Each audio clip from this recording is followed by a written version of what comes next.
Finance minister Nirmala Sitharaman ने एक नया इनकम टैक्स स्ट्रक्चर तो इंट्रोड्यूस किया ही, पर साथ ही ये भी ऑप्शन दे दी कि आप चाहें तो पुराने रेट से अपना इनकम टैक्स कैलकुलेट कर सकते हैं या फिर नए रेट से कैलकुलेट कर सकते हैं। तो आज की इस वीडियो में हम आपको समझाएंगे कि ये दोनों टैक्स स्ट्रक्चर्स हैं क्या और आप ये कैसे कैलकुलेट करें कि आपके लिए कौन सा ऑप्शन सही रहेगा। मैं हूं गौरव सिंह और आप देख रहे हैं जेड फंड्स। चलिए पहले देखते हैं कि जो पुराना टैक्स स्ट्रक्चर था यानी 2019-20 तक वो क्या था। लेकिन उससे पहले ब्रीफली आपको ये बताते हैं कि इनकम टैक्स होता क्या है। ये एक डायरेक्ट टैक्स है जो कि सेंट्रल गवर्नमेंट इंडिविजुअल्स और नॉन इंडिविजुअल एंटिटीज जैसे कि एचयूएस हुए, पार्टनरशिप फर्म्स हुए, इन पर कमाई गई इनकम पर लगाती है। इनकम अलग अलग हेड्स के अंडर कमाया गया हो सकता है, जैसे कि salary income, income from house properties, profits from business of profession, capital gains etcetera. आपको कितना इनकम टैक्स और किस परसेंटेज के हिसाब से लगेगा वो डिपेंड करता है आपकी टोटल इनकम पर। इस इनकम टैक्स को कैलकुलेट करने का तरीका हम आपको कुछ देर में बताएंगे। अगर हम पुराने रेजिम की बात करें तो अगर किसी व्यक्ति की इनकम पूरे साल में 2.5 लाख रुपए से कम होती है तो उसको इनकम टैक्स माफ है। 2.5 लाख के ऊपर की कमाई टिल 5 लाख रुपीस पर 5% का टैक्स लागू है। अगर आपकी इनकम 5 लाख के ऊपर चली जाती है तो 5 लाख और 10 लाख के बीच में आप जितना भी कमाते हैं उस पर आपको 20% का टैक्स लगता है। और अगर आप किसी फाइनेंशियल ईयर में 10 लाख रुपए से ज्यादा कमाते हैं तो 10 लाख के ऊपर की जितनी भी कमाई है उस पर आपको इनकम टैक्स 30% के हिसाब से लगेगा। जितना आपका total income tax amount calculate होकर आता है उस पर 4% का हेल्थ एंड एजुकेशन सेस भी लगता है। इसके साथ साथ अगर आपकी इनकम 50 लाख के ऊपर है तो इस पर सरचार्ज भी लगेगा। हाउएवर हमने आपको जो ये इनकम टैक्स रेट्स बताए हैं इसमें एक चीज का ध्यान रखिए, अगर आपकी total income in a financial year 5 lakh के नीचे है तो आप इनकम टैक्स सेक्शन 87A के तहत 12,500 रुपए तक का टैक्स रिबेट ले सकते हैं। इसको हम आगे चल के एग्जांपल के साथ समझेंगे। Before we move to the new regime, ये समझना जरूरी है कि इनकम टैक्स कैलकुलेट कैसे होता है। पहले तो इनकम कैलकुलेट करने के लिए आपको जितनी भी तरह की कमाई हुई है इन अ फाइनेंशियल ईयर उनको जोड़ लें। This income can be divided under 5 heads. Number 1 salary, Number 2, income from house or property. Number 3, profit from business or profession. Number 4, capital gains. And number 5, income from other sources, जैसे कि interest income या lottery etcetera. इस income से आप applicable deduction और exemptions को घटा दें। ये एप्लीकेबल डिडक्शन यहाँ पर सैलरी से हो सकते हैं, जैसे कि स्टैंडर्ड डिडक्शन हुआ, HRA, LTA एक्सेट्रा। इसके अलावा there is a list of deductions mentioned in chapter 6 of the income tax. Section 80C से सेक्शन 80U तक आने वाली जो भी डिडक्शंस है वो इस चैप्टर 6 में आती है।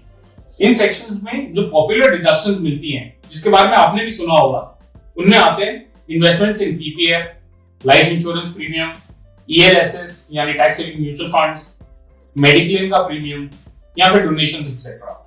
आपकी जो टोटल इनकम कैलकुलेट हुई थी उससे ये सारे डिडक्शंस और एग्जेम्पशंस हटाने के बाद जो आपका ये टोटल आएगा उसे टैक्सेबल इनकम कहा जाता है और उस पर टैक्स कैलकुलेट होता है। चलिए इसे एक सिंपल एग्जांपल के साथ समझते हैं। मान लीजिए आपकी ग्रॉस सैलरी किसी साल की 12 लाख रुपए है। आप इसमें से 1 लाख रुपए किसी ELSS यानी टैक्स सेविंग म्यूचुअल फंड में निवेश करते हैं तो आपकी टैक्सेबल इनकम रह गई 12 लाख माइनस 1 लाख रुपए जो आपने निवेश किए यानी 11 लाख। अब इस पर टैक्स कैलकुलेट करें।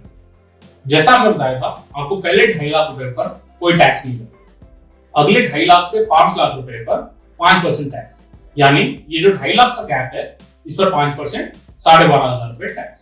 उसके बाद 5 लाख से लेके 10 लाख रुपए तक 20% टैक्स, यानी ये जो 5 लाख का गैप है इस पर 20% टैक्स, तो ये हो गया 1 लाख रुपए का टैक्स। अब 10 लाख के ऊपर की इनकम आपकी रह गई 1 लाख रुपए, टोटल आपकी 11 लाख की टैक्सेबल इनकम। इस 1 लाख पर 30% के हिसाब से 30,000 रुपए टैक्स होता है।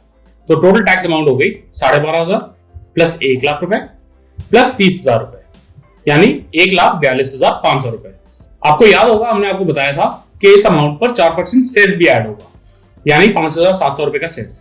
तो आपको टोटल टैक्स अमाउंट जो भरनी होगी वो होगी 1,48,200 रुपए। इस एग्जाम्पल में एक छोटा सा चेंज करते हैं। मान लेते हैं कि इस इंडिविजुअल की salary for the financial year 4 lakh रुपए की थी और ये कोई भी डिडक्शन क्लेम नहीं करना चाहते, तो पहले 2.5 लाख रुपए पर तो कोई टैक्स नहीं लगेगा, बाकी रह गया 1.5 लाख रुपए। 1.5 लाख रुपए पे 5% टैक्स लगना है, यानी कि 7,500 रुपए टैक्स। लेकिन हमने आपको बताया था कि अगर आपकी टोटल इनकम 5 लाख रुपए के नीचे है तो अंडर सेक्शन 87A आप 12,500 रुपए तक का टैक्स रिबेट ले सकते हैं। तो क्योंकि टोटल टैक्स यहां पर सिर्फ 7,500 रुपए का बन रहा है, तो ये total amount under section 87A माफ हो जाएगा फ्रॉम टैक्स, यानी कोई भी टैक्स नहीं भरना पड़ेगा। अब नजर डालते हैं नए रेजीम पर जो कि इस साल के बजट में इंट्रोड्यूस किया गया है। पहले बात करते हैं टैक्स रेट्स की। अगर आप 2.5 लाख रुपए तक कमाते हैं तो उस पर कोई टैक्स नहीं है, ठीक उसी तरह जिस तरह ओल्ड रेजीम में नहीं था। 2.5 लाख से 5 लाख के बीच में कमाई गई रकम पर 5% का टैक्स है। 5 लाख से 7.5 लाख तक की इनकम पर 10% का टैक्स रेट है। 7.5 से 10 लाख तक 15% का टैक्स रेट। 10 लाख से 12.5 लाख तक 20% का टैक्स रेट। 12.5 लाख से 15 लाख तक 25% का टैक्स रेट और 15 लाख से ऊपर 30% का टैक्स रेट। अगर इन दोनों टैक्स स्ट्रक्चर्स पर हम एक साथ नजर डालें तो वी विल नोटिस कि जो सबसे नीचे के इनकम स्लैब्स हैं, यानी 2.5 लाख तक और 5 लाख तक, इन पर टैक्स रेट में कोई चेंज नहीं है। सिमिलरली अगर 15 लाख के ऊपर की इनकम की बात करें तो उसमें भी टैक्स रेट सेम ही लगेगा, यानी 30% का। लेकिन इसके बीच जितने भी इनकम स्लैब्स की हम बात करें, सब में नए टैक्स रेट्स पुराने टैक्स रेट्स के हिसाब से कम है। लेकिन इसमें एक बहुत बड़ा कैच है, जितने भी आपको डिडक्शंस और एग्जेम्पशंस मिलते थे पुराने रेजीम के हिसाब से, इस नए रेजीम में अगर आप जाएंगे तो वो कोई भी डिडक्शंस और एग्जेम्पशंस आपको अब नहीं मिलेंगे। Let's take an example to understand the new tax structure as well. मान लीजिए पिछले एग्जांपल की तरह जो आपकी ग्रॉस सैलरी है इन फाइनेंशियल ईयर वो 12 लाख रुपए की है। आप इसमें से 1 लाख रुपए किसी टैक्स सेविंग इंस्ट्रूमेंट जैसे कि ELSS या PPF में जमा कर देते हैं। क्योंकि आप नए रेजीम के हिसाब से टैक्स कैलकुलेट करना चाहते हैं, आपको इस डिडक्शन का बेनिफिट नहीं मिलेगा। दैट मींस आपकी टैक्सेबल इनकम 12 लाख रुपए की ही रह जाती है। So let's calculate the tax on this 12 lakh rupees. जैसा आप अभी स्क्रीन पर देख पा रहे हैं, पहले 2.5 लाख रुपए पर कोई टैक्स नहीं है। अगले 2.5 लाख रुपए पर आपको 12,500 रुपए का टैक्स लगेगा। फिर 7.5 लाख तक यानी 2.5 लाख और पर 25,000 का टैक्स 10% के हिसाब से। उसके अगले 2.5 लाख पर 37,500, और क्योंकि आपकी टोटल इनकम 12 लाख की है तो जो 2 लाख रुपए बच गए उस पर 20% के हिसाब से 40,000 का टैक्स। इस पर आपको 4% सेस भी देना पड़ेगा, यानी 4,600 रुपए।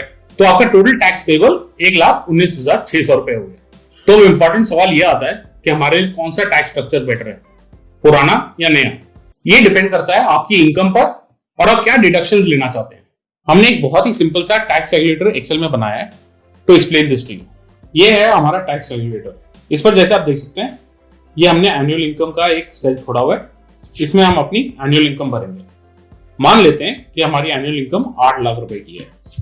अब इस पर हम डिसाइड करते हैं कि हमें कोई भी डिडक्शन या एग्जेम्पशन नहीं करना, तो हम इसको 0 कर देते हैं। तो आपकी टैक्सेबल इनकम 8 लाख माइनस 0 यानी 8 लाख रुपए ही रह गए।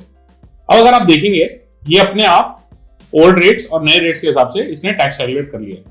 सो पुराने रेट्स के हिसाब से इस पर 75,400 रुपए का टैक्स बनता है और नए के हिसाब से 40,800 रुपए का, विच मीन्स नए टैक्स स्लैब के हिसाब से जो टैक्स बनती है वो कम बनती है। So you should use the new tax structure. अब इसमें एक चेंज लेके आते हैं। मान लेते हैं कि हमने अपनी इनकम में से 1.5 लाख रुपए किसी टैक्स सेविंग इंस्ट्रूमेंट जैसे कि टैक्स सेविंग म्यूचुअल फंड में इन्वेस्ट कर दिए, तो हम यहाँ डिडक्शन में डाल देंगे 1.5 लाख रुपए। अब जैसा आप देख सकते हैं कि टैक्सेबल इनकम रह गई 6.5 लाख रुपए। अब ये चेंज के कारण जो टोटल टैक्स है हमारा वो न्यू टैक्स रेट के हिसाब से अब ज्यादा आ रहा है एंड जो ओल्ड टैक्स रेट था उसके हिसाब से कम आ रहा है। तो जैसा आपने देखा कि हमारा इनकम तो सेम ही था, बट अगर हम डिडक्शंस लेते हैं उसी इनकम पर तो हो सकता है that the new tax rate is not as beneficial, but this is not the case with any income slab. अगर हम इनकम स्लैब को बढ़ा देते हैं, मान लीजिए हम अपनी इनकम को 12 लाख रुपए कर देते हैं, तो बिना किसी डिडक्शन के अगर आप देखेंगे तो नया टैक्स स्लैब इज बेटर। अब इस पर हम डिडक्शन ले लेते हैं 1.5 लाख रुपए की। अब अगर आप देखेंगे तो जो नया टैक्स स्लैब है वो अभी भी प्रेफर्ड है। तो जैसा हमने बताया, इन ऑर्डर टू चूज कि कौन सा टैक्स स्ट्रक्चर आपके लिए बेटर है, आपको अपनी टोटल इनकम और कितना आप डिडक्शन लेना चाहते हैं या ले सकते हैं वो कैलकुलेट करना पड़ेगा in order to understand which tax structure is better for you. हमने एक टैक्स कैलकुलेटर अपने वेबसाइट zfunds.in पर भी डाला हुआ है। इसका लिंक आपको नीचे दिए गए डिस्क्रिप्शन में भी मिल जाएगा। आई होप आपको ये वीडियो अच्छा लगा होगा। Please do subscribe to our channel for many more such videos. अगर आपके कोई भी टैक्स रिलेटेड या फाइनेंस रिलेटेड कोई भी सवाल हो, नीचे दिए गए कमेंट सेक्शन में लिखें या फिर हमारे वेबसाइट zfunds.in पर लिखें।